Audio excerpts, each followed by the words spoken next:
For the past several months, Tower Topics is reporting that Kings Island and other legacy Cedar Fair parks will begin charging for haunt mazes. Well, now we know it's true, and we have details. Let's discuss. Hello, everybody. Alongside Don Helbig, I'm Ryan Sir, and this is Tower Topics. Tower Topics is a podcast by Kings Island fans for Kings Island fans because that's who we are, and that's who we care about. It's available wherever you get your podcast and on YouTube. Let's kick this off by thanking our Prestige members. Let's give a big shout out to Miss Mandy, 1983, Lil Mac, 21, Brian Hauser, 330T, Logan Lipper, Aaron Bort, Jacob Thix, Damon Barnes, Dakota Cole, Eric Grau, Dustin Jackson, Songstress Miku, Lack Ray, Galaxy B-Boy, Medic 302, Eastern Coaster Guys and Girls, Justin Y, and Mike Garrett. Thank you guys so much for supporting Tower Topics at the highest level. That's the Prestige level. If you want to be involved in Tower Topics, there's a link in the description. Members get early access to the videos, exclusive content, exclusive live streams, and some tiers you can get some free stuff. So hit that link if you're interested in joining up. So Ryan, Kings Island, they're taking Halloween Haunt to new, more terrifying, and more expensive heights than ever before this year. Things we talked about.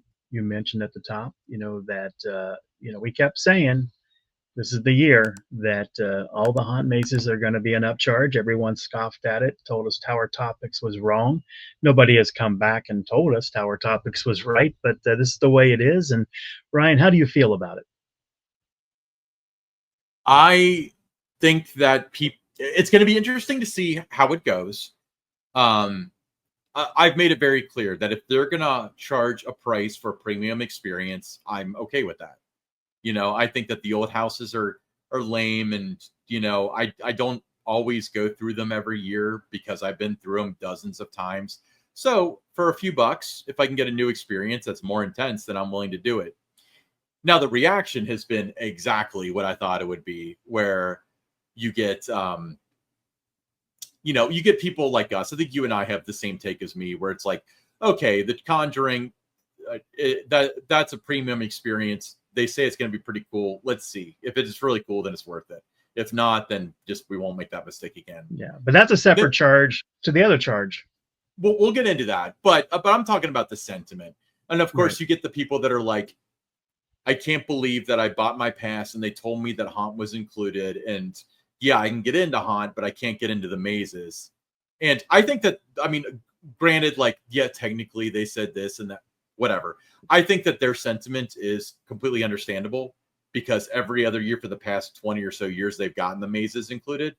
But of course, you got the park sycophants, you know who you are, that are like, well, technically the park can do whatever they want and you're entitled and stuff. But I guess it's worth it for media day and free VIP parking. But we have the details of this stuff. So let's go through it. So the haunt attraction pass that gets you to all the houses except for the Conjuring is $10. Do you think that that's a fair price? No. That goes up, though, on different nights, depending on when you go. So a Friday night, Thursday night, it might be $10. But if you go on a Saturday, it's going to be a little bit more. So it's kind of tiered. Okay. So let me change my phraseology. It starts at $10. So $10 will be the base. As low as. That's the way they like to say it. As low as $10. As low as $10. Exactly.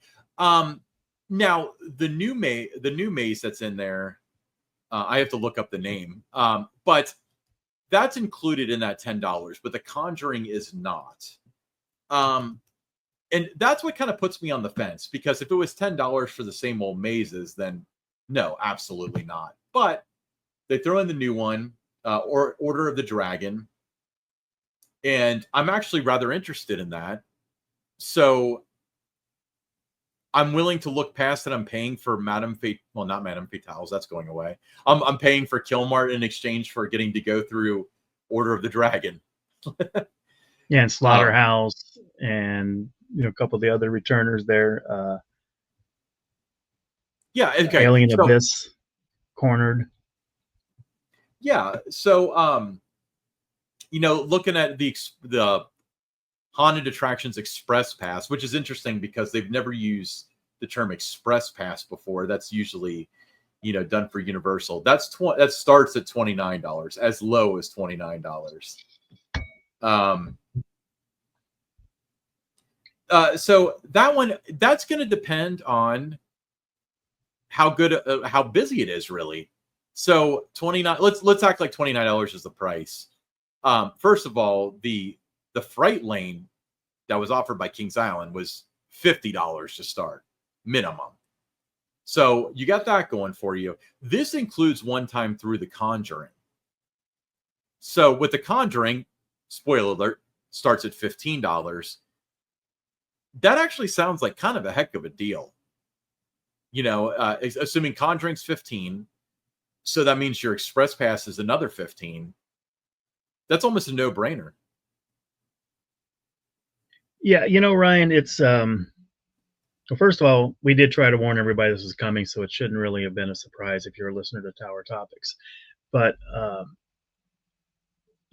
don't think it's a bad thing. I think that the problem that I see and that the park hasn't addressed yet is, are the returning mazes going to be elevated experiences? Are you going to guarantee that they have staffing, or is somebody going to go through Killmart and there's only one or two scare actors in there, which happened several times, in recent years, where somebody waits 45 minutes to an hour on a Saturday night to go through there and there's only a couple people in there. So that's the problem that I have, and why I think, people are probably more upset than anything else, is they know what that experience was like in these returning mazes before.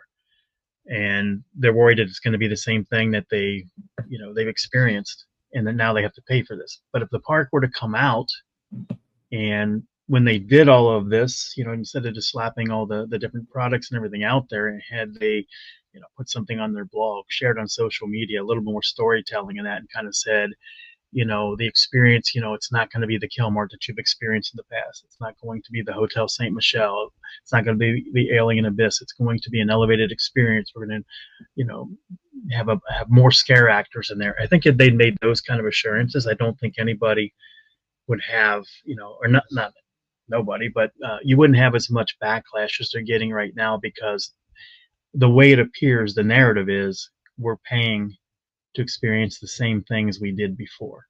Sure. And if it's not the same thing, if it is elevated, then I'm all for this. And I've been a proponent of this. I've said that, I thought this was not a bad way to go when we first started talking about that the haunt mazes were going to be an upcharge this year. Right after the merger, that was one of the first things I said. We did an episode about what guests would see different. And I said, you're going to have to pay for haunt mazes. Everybody's like, no, that's not going to happen. I have a gold pass. But I think as long as the experience is elevated, you compare, if you'd have bought the Fright Lane, and like you mentioned, some of those other products in the past, it's not a bad deal. It's actually going to be a good value. And I think the experience is, based on my experience going to, the haunts, the Halloween event at Six Flags parks, specifically in Chicago, is that the experience was better. Going through that, the wait time was more minimal. They did have good staffing in the houses, mazes, whatever word you want to choose. And I thought, at the time when we said this was going to happen, if that's the way Kings Island did it and beefed up the staffing, that, this would really elevate the haunt experience. And then you add the Conjuring, with that, and it just really takes, that fear to an all new level, back to what people have been asking for. That's the perfect kind of maze, what people have been asking for.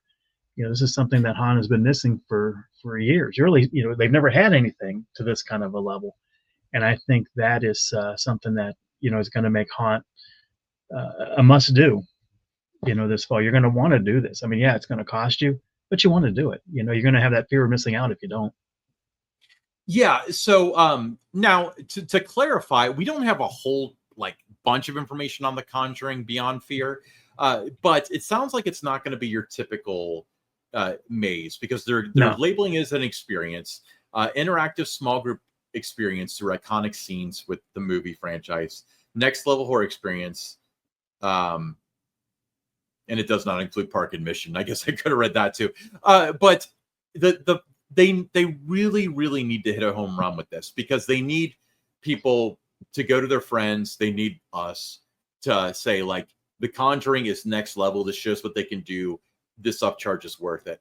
If it's just not good, if it's, if it's what we kind of expect out of Kings Island mazes, they're going to be in a heap of trouble where they're charging people for stuff that, they got for free 5 minutes ago. you Yeah, know, and they're going to and I need am to do concerned. before, yeah, before Han opens. They're going to have, they're always going to invite their, group of 200 and under followers and that, to kind of do like a media event or whatever. But they're going to have some trusted voices experience this and allow them to be honest with their opinion, to be able to really, get people excited about it and understanding why it's an upcharge and those kind of things. And if they don't do that, they're gonna have problems.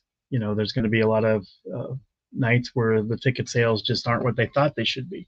But you need those trusted voices, the people that in the past couple years that have been their go-tos. When they're opening rides like river racers and soapbox racers, and that those aren't the people that are going to be able to help you sell tickets to this. You need those trusted voices to come out, experience it, write about it, uh, talk about it on their social channels and that. And those are the kind of things that they have to do to get people to feel good about opening their wallet to experience not only the Conjuring but the other attractions that they've got this year. Yeah, and just to give an anecdote, the first year that they had Jollywood Nights at Disney's Hollywood Studios, I remember it being completely panned, and there wasn't enough to do. I did it the second year, and I did have fun, but they added a ton to it. Mm-hmm. And this guy named the Tim Tracker, very popular, Orlando-based vlogger, huge, hundreds of thousands of subscribers, maybe millions, I don't know.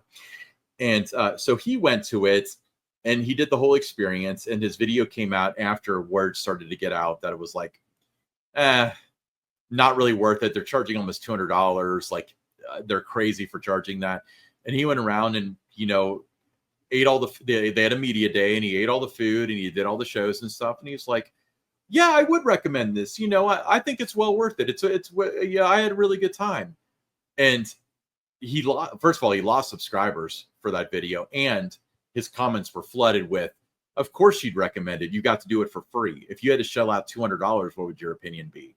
So when you have the 200 and under follower club and it's the same 5 people and they get to go out because they're friends with certain people with, alias accounts and stuff, saying that, oh, it's so good and it's immersive, and they're using oh yeah, it's awesome, it's an interactive small group experience for iconic scenes, using the parks language. They're not going to sell a single ticket. But No, with that being no. said, they're at the mercy of since they can't competently send this message out. They don't have the people or the toolbox to do that. So they're at the mercy of the general public, the public consensus.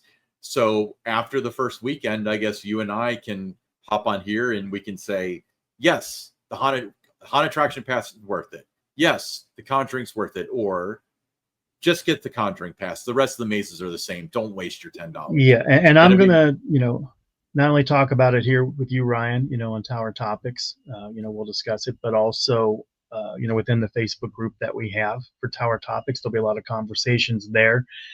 Theme Parks by Don. My blog, I'll certainly, write a piece on what I thought, of this year's Halloween haunt. I just, recently published a piece about, what it entails this year, with the different attractions, what's new, what's returning, uh, what rides and that are open. So we've kind of covered it between what we're doing here and on my channels and that. But I certainly will, give my, honest opinion on, did I feel that the returning mazes were worth, paying for? Did they elevate those? Is it something that people should do, shouldn't do? Um, should they maybe, if they have to pay for something, should they pay to go maybe to like Land of Illusions or something? If it right. comes down to that, if you're looking for the scares and all that. So, I'm going to be fair. We all know you're going to be, point blank and honest because that's your MO. And so after Han opens, that episode that we do, which would fall on the first Friday after the event, that's one you want to listen to because we're going to, be straight shooters with it and let you know whether this is something that, is worth your time, worth your money, making it a more expensive event for you. But I think in a lot of ways, Ryan, I feel good that, Hunt's going to be pretty good this year. and that they're taking a lot of flack right now. But once the gates open, and there's, I would say 80% of the people that say they're not paying for it are going to pay for it and check it out. But what you need to worry about is what they say after they paid for it. I think 80% of the people on opening weekend that say they're not going to pay for it will not pay for it, or will pay We'll pay for for it. it. Yeah, yeah, But yeah. They will. but the question is weekend 2, weekend 3, weekend 4. Yeah, That's when it's going to be like when word gets out. Is it good? Speaking of which, yeah. And did you have it? don't, there's another thing too. If you are going, and you're going to be there in the opening weekend, and you do shell out the money uh, to get whatever level of pass that you may purchase, um, take back out that you paid for it when you make your comments and that on social media, and just really describe what the experience was. Right. And that will tell people if it's worth paying for. Not you saying you don't pay for this. Just write what it was, on your social post. And if you loved the maze, say you loved it. If you didn't, say you didn't, and leave it at that. But don't base your opinion on how good it is based on the fact that you had to pay to do it, because at the end of the day, that doesn't really have anything to do with it. It's either good or it's not. Right. Now, they do have an all-season haunted attractions express pass. That's $59. That's only that's one time through the Conjuring each visit, which is pretty cool. It has to be added to a current season pass. This does concern me because I feel like if this goes over well, we're going to be right back to, oh, they'll buy that anyway, just like they act like with the season passes. So I almost wish they didn't offer this. It's a good, if you're somebody that goes to haunt, multiple times, all these different things, that especially is not a bad deal. I tell you what, I'm going to I'm certainly going to opening night get the full ballyhoo. I'm going to get the attractions pass as well as the Conjuring. I may get the express thing. I don't know. We'll see what my group's doing.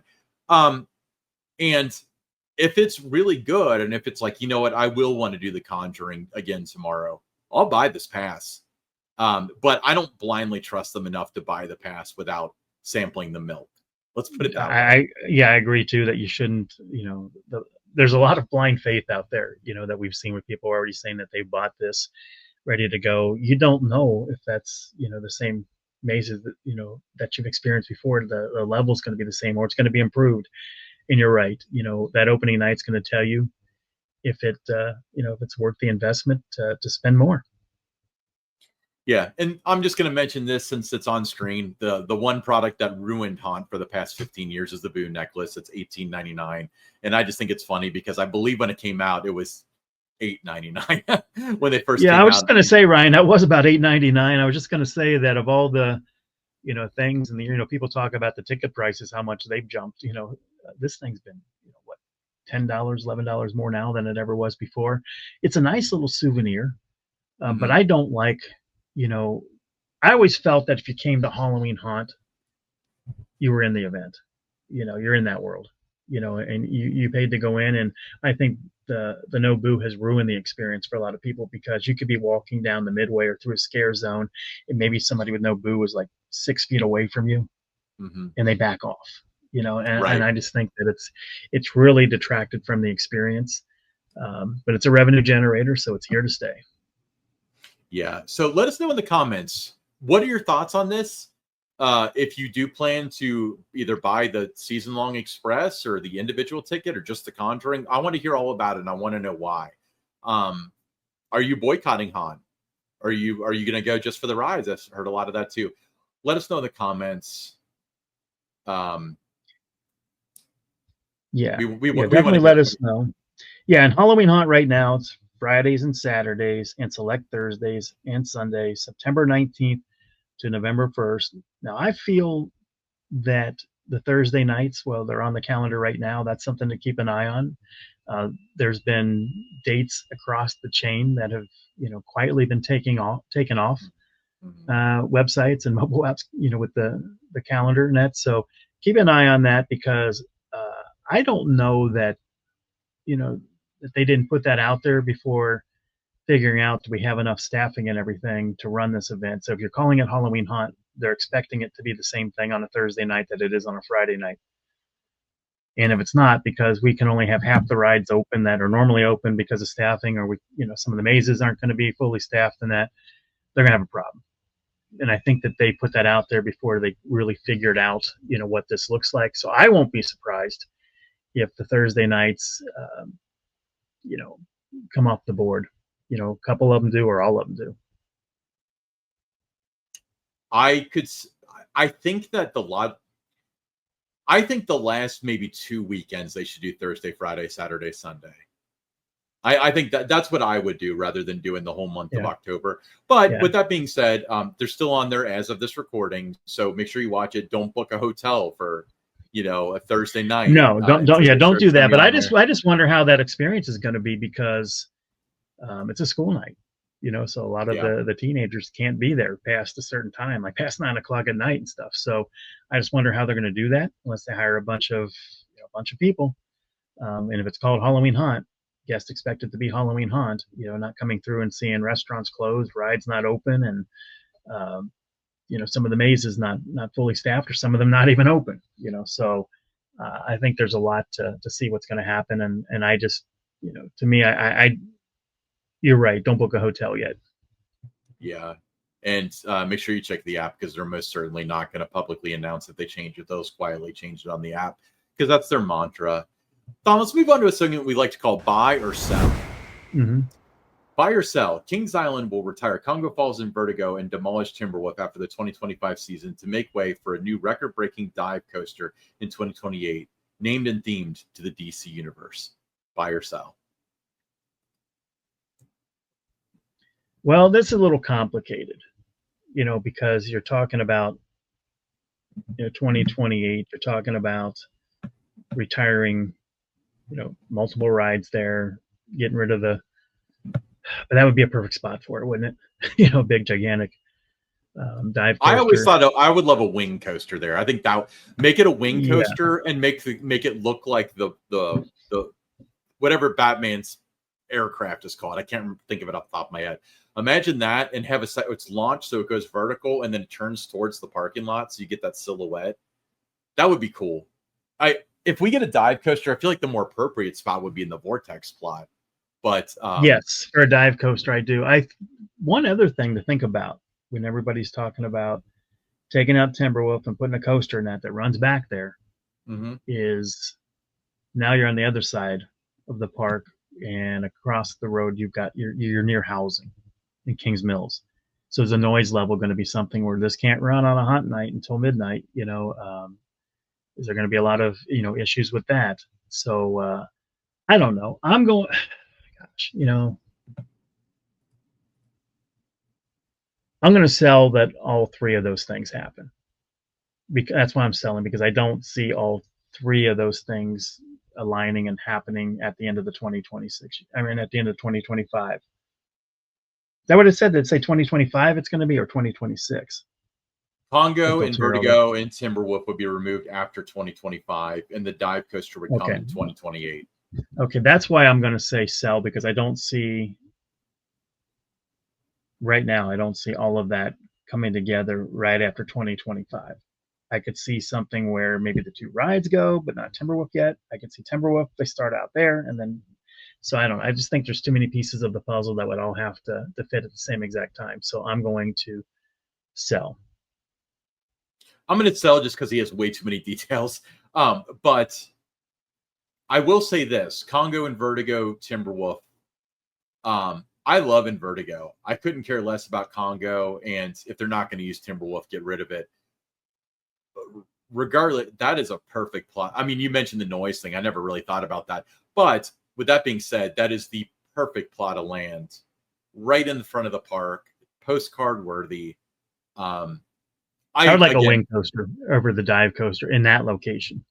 Right. And I only want a wing coaster if it's launched, just for the record. But they did Raptera. We need a lot. Yeah. Oh my gosh. Can you imagine? I mean, with that much room to work with, you could build something special there. Well, with all the room they had to work with for Orion, they could have built something special, and they didn't. All right. Anyway, we'll be right back with the listener questions. First listener question, John from South Bend, Indiana, said, now that Richard Zimmerman is no longer head of Six Flags Entertainment, in your opinion, who are the top 5 candidates that are being considered for his position? Who do you think might be the best person for that position? Thanks and have a great day. Well, I can't give you any names because I think some people that a lot of people would like to see in that, either they don't have the background in like finance or dealing with Wall Street and all Right. that you would need. So you rule those people out right off the bat there. Um, there's some people that are, maybe they've worked for Disney or Universal that you would think of, but because of the situation and where Six Flags is right now, the financial situation and all that, they wouldn't want to touch that right now. So what I think I can describe what they would be looking for, and that's going to be someone that the lenders, the bankers, that those, the lenders are going to have, I think, a big say in who the next CEO is. I think they're going to, be brought in to streamline things even deeper than they already have been, and try to get everything back on track financially. And then I don't think this would be a long-term person. I think they'll come in, 2 or 3 years to be kind of their run, just to kind of right the ship. Right now, it's been described by some industry people as a rudderless ship, that Six Flags had been in, and now they brought Cedar Fair with them. So, there's a lot of that kind of discussion out there. So I think it's going to be someone that can kind of, get it back on track a little bit, help them cut some more costs, some more expenses.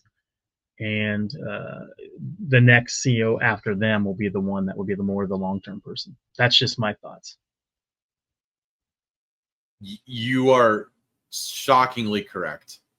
But I am willing to say names because a lot of people have thrown around their name, Jeffrey Siebert. If this were a private company, if this were Hershen, even the size of Hershen now, Jeff Siebert would be great for that. He's never dealt with Wall Street. He's never dealt with finances, really. He's never dealt with a company that's critically close to the edge with debt. He's not the guy for this. Love the guy to death. Great leader, even better human being. He's not the guy. I've seen the name Bob Chapek. Not at this time. Not at this time. He's not. Yeah, I'm saying for the succession of Right. Richard Zimmerman. Right. Now Bob Chapek was thrown around too, but the problem with that, and by the way, Bob Chapek was not the horrible CEO that everyone thought he was. It was all Bob Iger stuff that he got stuck with. But he also has not dealt with horrendous debt too. Now Disney has their own problems here and there, but Disney is so far away from going bankrupt that it's insane, almost impossible. So he's got no experience with that. Good theme park operator though, but I think that his qualifications are way different from what they would have. If I had to guess, what they need. Let's keep it that way too. What they need right now. What they need, yeah. I think you're right. I think it'll be a short-term person, and it's going to be either somebody that basically it's going to be somebody that oversees the next steps, whether it's the evolution of the company, the restructuring, whether it's bankruptcy or not. There's going to be somebody. You mentioned the equity holders. They're going to have a big stake in this, and they should, because they lose everything. Mm-hmm. If bad stuff happens. But I think the name that's going to come up is not going to be internal. I think that they would never agree to that. I think it's going to be somebody from either private equity that also has like hospitality experience. And something that comes to mind is like, I know like Hilton is owned by Blackstone. Whoever's running that might be a good candidate for it too, because I agree with you, Ryan. So I don't really have any names. I certainly don't have a top 5 because I can't even fathom. I can throw names up there that I wish. Joel Manby. If I had to pick one, Joel Manby. That's who I would want. There you go. Joel Manby. He'd be, near the top on my list, Ryan. If I couldn't have Jeff Siebert, Joel Manby, we came to know him personally, had him on the Attractions Group podcast, could not find a better guy. Ethical, moral, smart, well-spoken. Yeah, there would certainly be, the culture would be different. There would be some people that get away with things right now that they would not be able to do with with Joel in charge. Right. The problem, though, so he was at Herschend. He ruled Herschend. He went on to SeaWorld. And SeaWorld didn't go so well. And he did not last long. He did not accomplish what he needed to. So with that being said, I don't think that the stakeholders would necessarily sign off on him. Although I personally think that he would be perfect for that role. He's what they need, to where the company is right now and where do they hope to go. He would be the guy. He's the guy. Lyle from Kings Mills, Ohio. I wonder if Lyle would complain if they put a dive coaster in the front of the park, since he lives in that area you're talking about. Anyway, Lyle said, I have a family buried in the graveyard at Kings Island's property. I saw you, Don, talking about it on a Ghost Hunters episode. How did that episode come to be? The episode came to be because when I first started working there in 2007, a lot of the people that were on the marketing team, group sales and that, would bring that up to me. Like, you should try to get ghost hunters here. And they would have their own, like times that they felt that they had experienced, some of that, with the girl in the little blue dress and all those kind of stories and that, so I thought it was a great idea, and I cleared it with the people that I needed to, security, the general manager, operations, and everybody. Just to, if we could get these people out here, could they have those 3, 4, 5 nights that they need where it's just them in the park, being able to do what they need to do. Everybody signed off on it, so I'm sending these a letter out every year.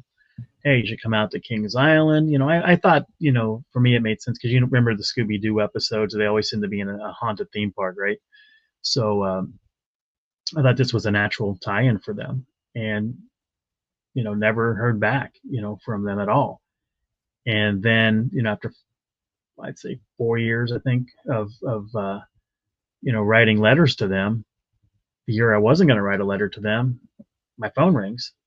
And it's a producer from Ghost Hunters, and they said we'd like to come out.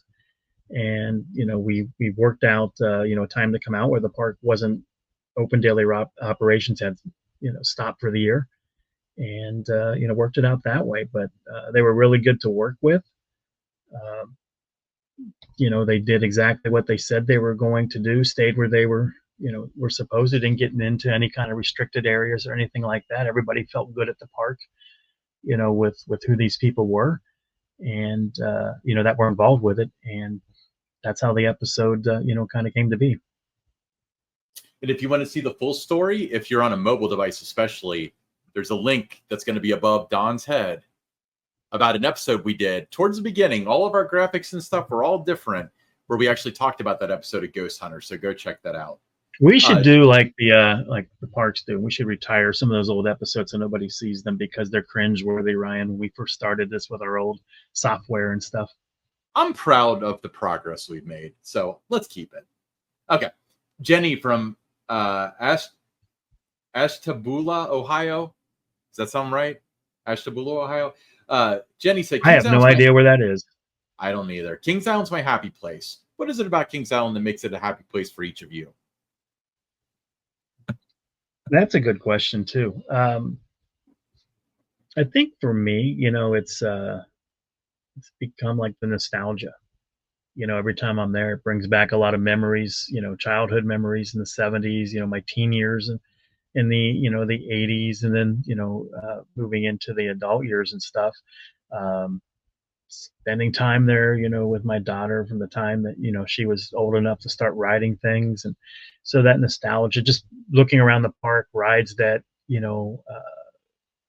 I rode for the first time, like the Racer, my first ever roller coaster. So those memories are still there. And just there's just things like that, the atmosphere that makes it a happy place for me, because I don't have too many childhood memories that don't have Kings Island in it, or my teen years and stuff, my early adult years. Not too many memories that don't have Kings Island in it. So that to me is what makes it my happy place. The memories. To me, it's the escape. You know, it's when I'm at.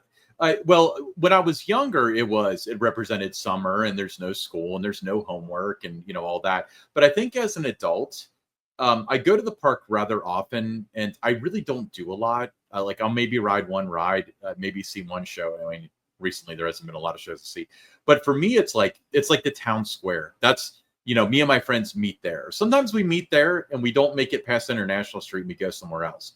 But that's like the park is the center of my social life, and Yeah, I think that's what I like most about it. And I don't think there's anything wrong with that. I think it's kind of in the same vein of I like to go there and I want to get as many meals as I can on my meal plan, or I want to ride as many rides as possible, or whatever. You can enjoy the park however you want, but for me, it's about the interactions that I have with people and the great people that I've met through the park and so on. But if you yeah. want to see much, I agree with you, Ryan. There. I mean, you're right. It's about people and that, and that's something that's meant a lot to me too over the years. And sometimes I look at the number of rides and that I've accrued, but a lot of that had to do with just being there so much. So if you're there a lot and you do ride rides, the numbers are going to rack up whether you meant to or not.